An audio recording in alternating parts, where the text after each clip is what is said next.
പുരാതന ഹൈന്ദവ ഗ്രന്ഥങ്ങളിലും നാടോടി കഥകളിലും വേരൂന്നിയ ശ്രാവണകുമാരന്റെ കഥ പോലെ തന്റെ മാതാപിതാക്കളെ 2 കൊട്ടകളിലിരുത്തി ചുമലിൽ താങ്ങി ക്ഷേത്രപ്പടവുകൾ നടന്നു കയറുകയാണ് മോനൂസ് റായ്.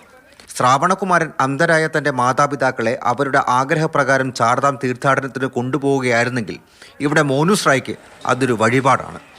വലിയ ശിവഭക്തനായ തന്നെ സാക്ഷാൽ പരമശിവൻ തന്നെ ഇങ്ങനെയുള്ള കർമ്മങ്ങൾ ചെയ്യാൻ പ്രേരിപ്പിക്കുന്നു എന്നാണ് അദ്ദേഹം പറയുന്നത്.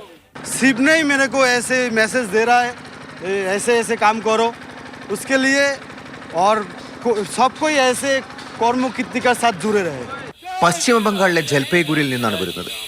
ലോകത്തെ എല്ലാ മക്കളും മാതാപിതാക്കളെ സ്നേഹത്തോടെയും വാത്സല്യത്തോടെയും ബഹുമാനത്തോടെയും നോക്കണമെന്നും അവരുടെ ഇഷ്ടങ്ങൾ മനസ്സിലാക്കി പ്രവർത്തിക്കണമെന്നും അദ്ദേഹം ആഗ്രഹമായി പറയുന്നു. आगे आगे हर मंदिर पे थोड़ा मेरा मम्मी पापा जितना दिन रहेगा कोशिश करूँगा हर मंदिर में दर्शन करने का. അയോധ്യയിലെ റെയിൽവേ സ്റ്റേഷനിൽ ഇറങ്ങി ബാക്കി ദൂരം അച്ഛനെയും അമ്മയും തോളിൽ താങ്ങിയാണ് വരുന്നത്. ക്ഷേത്രം വരെ നടക്കാനുള്ളത് ഏകദേശം 7 കിലോമീറ്റർ. സഹായത്തിന് സഹോദരിയും കൂടെയുണ്ട്.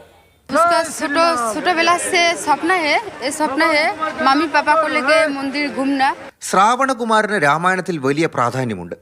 ദശരഥ മഹാരാജാവിന്റെ അമ്പേറ്റ് മരിക്കുന്ന സമയത്ത് ശ്രാവണന്റെ അച്ഛൻ്റെയും അമ്മയുടെയും ശാപമാണ് പുത്രദുഃഖത്താൽ ദശരഥന്റെ മരണത്തിലേക്ക് നയിക്കുന്നത്.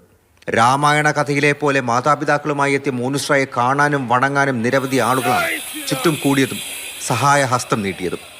അയോധ്യയിൽ നിന്നും ജഗദീഷ് ബിഷ്ണൊപ്പം അർജുൻ പീതാംബരൻ, മാതൃഭൂമി ന്യൂസ്.